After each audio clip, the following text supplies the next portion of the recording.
जिस तरीके से कंट्रोवर्ट कर रहा हूं, क्या ये बात साफ बोल रहे हैं आपको कि सत्ता से जुदा का नारा लगाना गलत है कि नहीं है? या आप सपोर्ट करते हैं या आप जैसे लोग बैठे हैं यहाँ अजहरी जी को और परवेज चौधरी जी को एक साथ रखिएगा स्क्रीन पर, सिर्फ इन दोनों को रखिएगा स्क्रीन पर। एलिगेशन लगा है वीएचपी पर, नहीं इन्होंने भी कहा ना कि त्रिपुरा में और 3-4 जगह कर इन्होंने बताया कि वहां पर भी कैसे कैसे भड़काऊ नारे लगाए गए थे, उस पर भी कुछ बोल दीजिए। देखिए अजहरी साहब, विश्व हिंदू परिषद इस प्रकार के नारे नहीं लगाता है, लेकिन विश्व हिंदू परिषद हिंदू समाज का संगठन सुने हैं। अगर हिंदू समाज पर आप कुछ करेंगे, सुनिए, अगर हिंदू समाज को हल्की सी आंखें तरेड़ेंगे तो विश्व हिंदू परिषद खड़ा होगा दल और बल के साथ। इसको समझ लीजिए। मुसलमान भी हुजूर नहीं बैठा है, प्रोफेसर साहब, तुम मुसलमानों को मार लीजिए, देश की राजधानी दिल्ली के नागलोई थाने के सामने मुसलमानों को अकेला साइन बोर्ड दे रहा, जो नारे लगे हैं जरा सा देख लीजिए, ये आपके लोग ही हैं। किसी पर कार्रवाई नहीं हुई, मैं गया भी था थाने में। हमको जवाब देना आता है, तुम चीखते रहो, इल्जाम लगाते रहो, चुप करिए। थाने से जमानत, तुम क्या जवाब दोगे यार? हमको जवाब दोगे? अरे जवाब दोगे? हम बहुसंख्यक हैं फिर भी खुश हो आप, हम बहुसंख्यक हैं तब भी आनंद से रह रहे हो। हमने कभी आपको छेड़ा नहीं है। आप सोचिए, ये हिंदू समाज की उदारता है। और नहीं तो देखिए इतिहास, अपना इतिहास देखिए, सीरिया, सोमालिया, ब्रिटेन, जहां पर भी आप हैं वहां का इतिहास देखिए आप। इसलिए सुनिए अजहरी साहब, सुन लीजिए, आप मंदिर क्या तोड़ेंगे हमारा? तुम आते हो, तुम किसी की मस्जिद नहीं गिराते। मेहमानों का रुख करूंगा, लेकिन उससे पहले जो ये जून का ये जो वीडियो था, एक बार फिर से सुनिए, जो कि कोर्ट में जाकर के प्रूफ नहीं कर पाई पुलिस। एक बार उस वीडियो को एक बार सुनिए।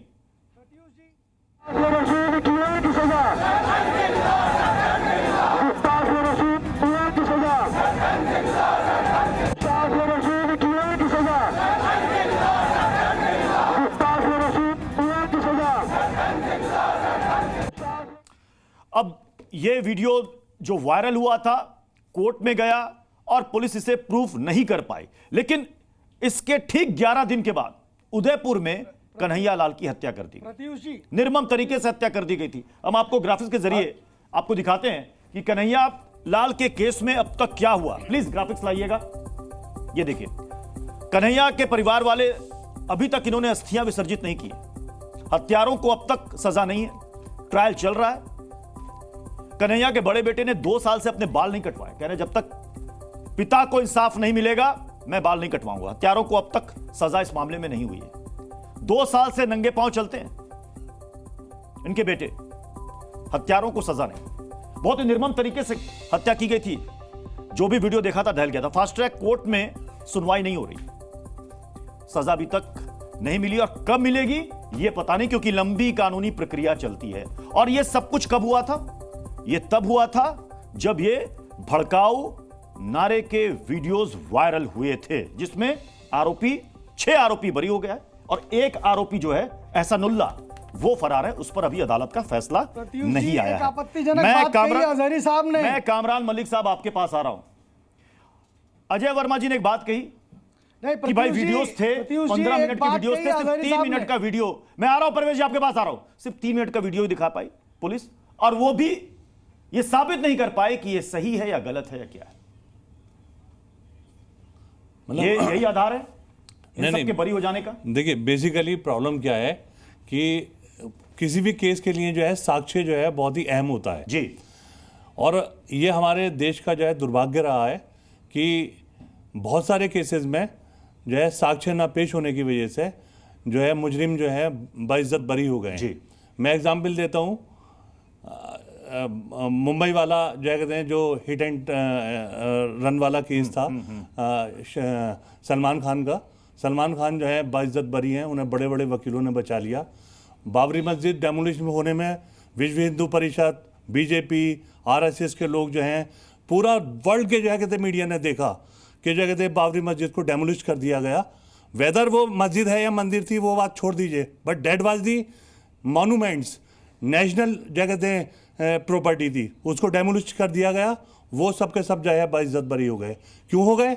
क्योंकि जो है प्रोसिक्यूशन पुलिस नाकाम रही साक्ष्य को प्रॉपरली पेश करने में। और यहाँ पर भी ये जो है फैनेटिक लोग हैं जो इस तरह के गंदे नारे लगाते हैं, इन लोगों को सजा मिलनी चाहिए। मेरी राय यह है कि री इन्वेस्टिगेशन की भी जो है कहते हैं यहाँ पर प्रक्रिया हो सकती है। री इन्वेस्टिगेशन हो सकता है, हाई कोर्ट जो है कहते कह सकता है, वीडियो तो और भी बन सकती है। जिस वीडियो को कोर्ट ने बस एक मिनट आप कह रहे हैं दोबारा से जांच हो दोबारा से जांच हो सकती है, लेकिन अगर हाई कोर्ट की बात भी अगर कोई करेगा तो कुछ लोग आपत्ति दर्ज कराएंगे। नहीं, हाई कोर्ट सर ये जो सेंसिटिव मुद्दे हैं उसमें हाई कोर्ट को जरूर संज्ञान लेना चाहिए। मैं एक बस सिर्फ एक बता रहा हूं आपको, जिस वीडियो को कोर्ट ने नकारा है वो वीडियो और भी अभी भी अवेलेबल होंगी, सिर्फ एक ही वीडियो नहीं बनी हुई होगी।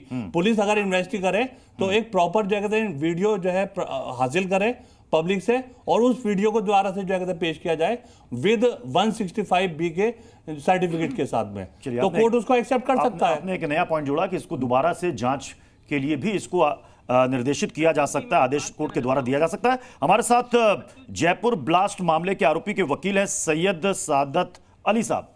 सादत अली साहब, किसका बेनिफिट कैसे मिल जाता है आरोपियों को जिससे वो बरी हो जाते हैं?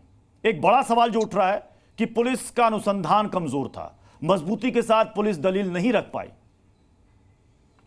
पुलिस के ऊपर मैं सबको पहले नमस्कार करता हूं, और बहुत देर से आप सब लोगों का वीडियो भी आपका डिबेट सुन रहा हूं।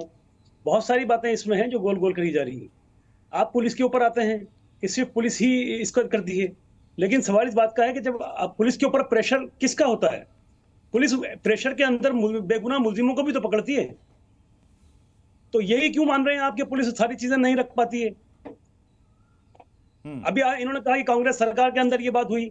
भाई जयपुर बम ब्लास्ट 13 मई 2008 को हुआ, उस दिन बीजेपी की सरकार थी, बीजेपी के ऑफिसर थे, सभी ने इन्वेस्टिगेशन किया, सबने चालान पेश किया। उस दिन तो कौन सी कांग्रेस सरकार थी? उस दिन किसके कहने पे ऑफिसरों ने काम किया था?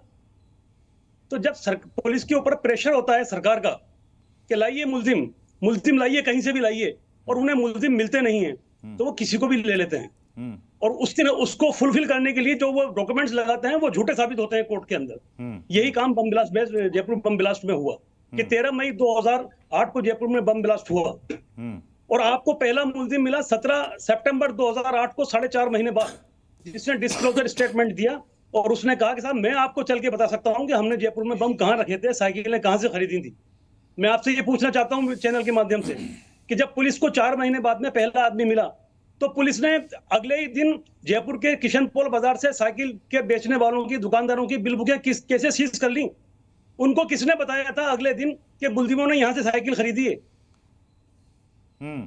पुलिस तो डॉक्यूमेंट्स को फुलफिल करने की कोशिश करती है। इस मामले पर क्या कहिएगा सादत अली साहब? जब आपको मुल्जिम ना मिले, इस मामले पर क्या कहिएगा? नहीं मिले तो आप किसी को भी ले, सर तन से जुदा नारे वाले मामले पर क्या कहिएगा?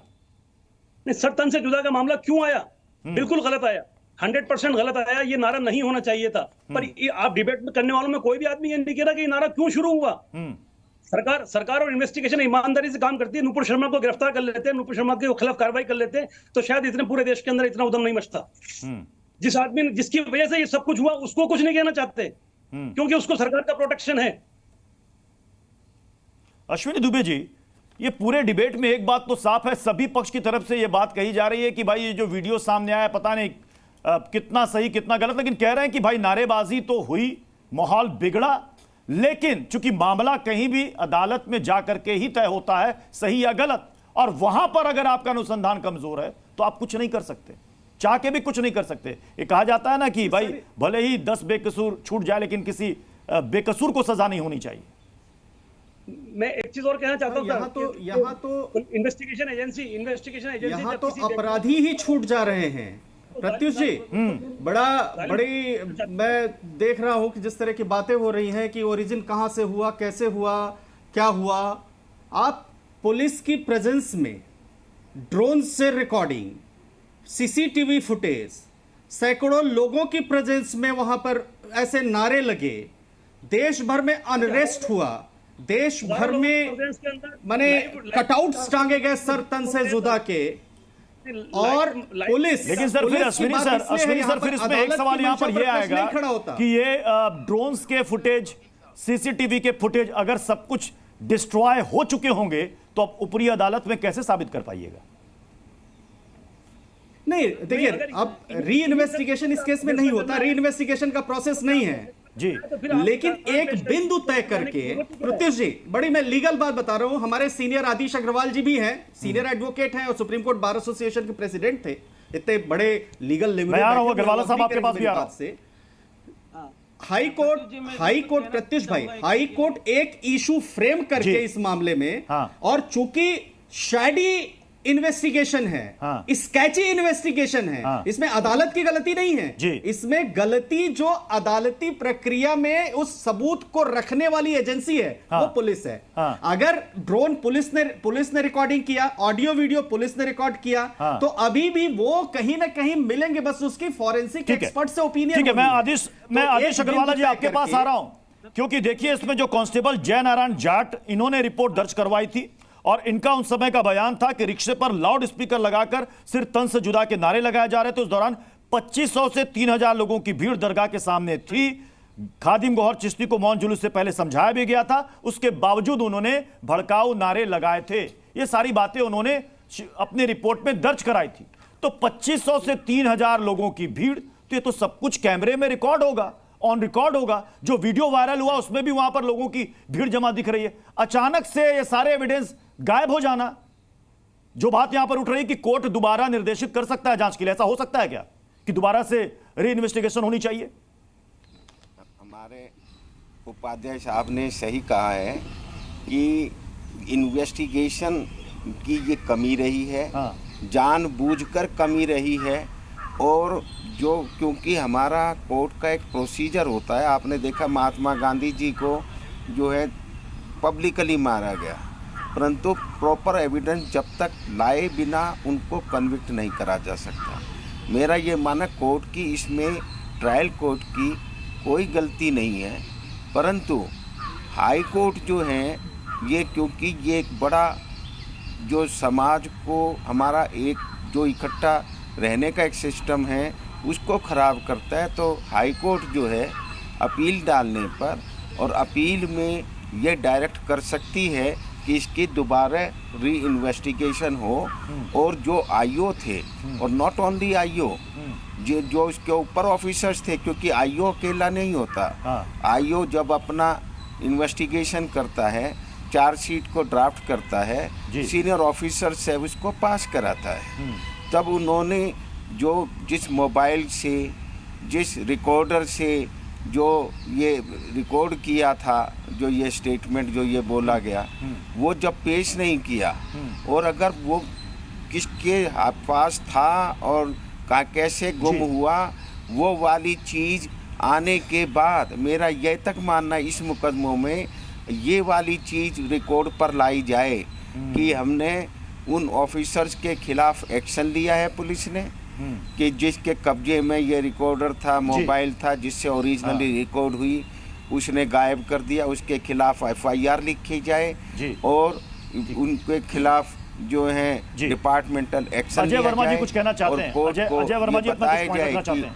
मैं आ रहा हूं आचार्य विक्रम जी, हमने उनके खिलाफ एक्शन है, तो कोर्ट बिना उसके भी इसको अपील में उसको कन्विक्शन कर सकते हैं। जी आदिश जी, अजय वर्मा जी हैं जिन्होंने ये केस लड़ा है आरोपियों की तरफ से। अजय वर्मा जी, मैं आपका सीनियर एडवोकेट हैं, आप लोगों को सम्मान करते हुए एक बताना चाहता हूँ, इसमें 173 सब क्लॉज 8 में अभी इन्वेस्टिगेशन पेंडिंग है, और इन्वेस्टिगेशन पेंडिंग होने के कारण जो प्रीवियस एविडेंस है उसको आप डिस्कार्ड नहीं कर सकते, वो एविडेंस तो रिकॉर्ड पर रहेगी ही रहेगी।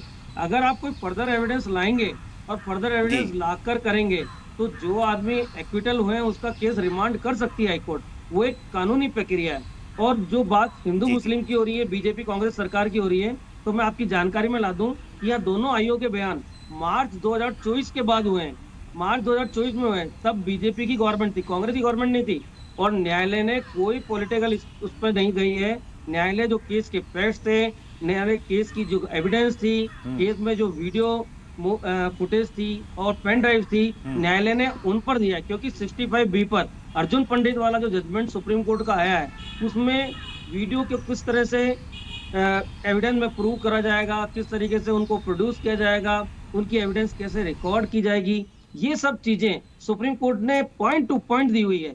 क्या है क्या नहीं। अजमेर एक गंगा जमनी तहजीब की नगरी है। यहाँ ख्वाजा साहब के यहाँ हिंदू भी जाते हैं, मुसलमान भी जाते हैं। कभी कोई इस तरह की वातावरण नहीं रहे, ना कभी यहाँ रहा। यहाँ के जो लोग हैं बहुत सहनशील हैं। हमारे यहाँ 48 के बाद में 92 में जरूर कुछ हुआ था, लेकिन उसके बाद में कभी ऐसा कोई माहौल नहीं रहा, आज तक भी नहीं रहा। सबसे पहली बड़ी विचित्र स्थिति यह है कि आज माहौल कैसा बनाया जा रहा है। सर तंसिल, I love you Ajay Verma ji, I love you, I love you Ajay Verma ji, I love you. You made a very good statement for the Ganga Jamuna तहजीब। यहाँ गर्दन कटवा रहे हो आप, पहले गर्दन कटवा रहे हैं। लव यू की जरूरत नहीं है यहाँ पे कहने की। आप जो कहते हैं करें, पहले दिखा भी दें। सरतन से यहाँ पर इस चैनल पर आज वीएचपी के खिलाफ जो एलिगेशन लगाए गए बिल्कुल गलत है। एक एफआईआर नहीं है और इसका पूर्वजोर से विरोध होना चाहिए। हजारी साहब जैसे यही तो आपत्ति है कि क्यों नहीं एफआईआर, जबरदस्ती एलिगेशन लगाते हैं। एक एफआईआर नहीं है, एक एफआईआर नहीं है। क्यों नहीं है एफआईआर, यही तो मैं पूछ रहा हूं। केवल एलिगेशन लगाना है, डिबेट को मिसयूज करना है, ये प्लेटफॉर्म को मिसयूज करना है। हर मस्जिद के अंदर जबरदस्ती हर चीज एक एक सामने है, एक एक चीज तथ्य सामने है। ये जो माहौल, मुझे बताइए, हजारों लोग वहां रहे होंगे, हजारों लोगों में से एक व्यक्ति को इतना डरा दिया जाता है कि गर्दन काट देंगे, गर्दन काट देंगे। पूरी एक चीज है, एक व्यक्ति बाहर निकल के नहीं आता। ये समाज में जो भयावह सरकारों को, आज अदालतों को ऐसी नजीर उपस्थित करनी चाहिए कि आम आदमी बाहर विरोध कर सके। लेकिन अगर आप ऐसी सरपरस्ती, ऐसे गुंडागर्दी के लोग सामने आएंगे कि नहीं हम तो लगाएंगे नारे, हम तो लगाएंगे नारे, मुझे बताइए कैसे बर्दाश्त होगा। मैं कह रहा हूं माननीय कैमरे पर कह रहा हूं, किसी बिल्कुल मैं विरोध करता हूं, मैं विरोध करता हूं सर, आप भी विरोध कीजिए, बचाओ मत कीजिए। हम लोगों की जिम्मेदारी है, हम अगर चाहते हैं कि समाज को सही दिशा से, हम इस चैनल से कहें कार्रवाई होनी चाहिए। चाहे कोई किसी पक्ष का हो, इस तरह के नारे जिसके लगाया गया है विश्व परिषद के खिलाफ, रुकना चाहिए, बंद होना चाहिए। और हम पुलिस से भी अपील करें कि भाई ऐसे नारे लगाने वालों पर हम इस आजादी खिलाफ के खिलाफ मैं दर्ज कराऊंगा कि इन्होंने एक संगठन को बदनाम करने के लिए, हिंदुओं को बदनाम करने के लिए यहाँ तथाकथित तौर पे बोला, जितने भी विरोध होना चाहिए। ऐसे लोगों को बाहर निकालिए। किसी भी तरफ से भड़काऊ नारे नहीं लगने चाहिए। हालांकि इस मामले में लोअर कोर्ट से आरोपी जरूर बरी हो गए हैं, लेकिन अभियोजन पक्ष का कहना है कि हम ऊपरी अदालत जाएंगे, हाई कोर्ट में जाकर के हम इसे चैलेंज करेंगे और उसके बाद फैसले का हम इंतजार करेंगे। बहुत बहुत शुक्रिया आप सभी मेहमानों का हमारे साथ टू दी पॉइंट में जुड़ने के लिए। जी न्यूज़।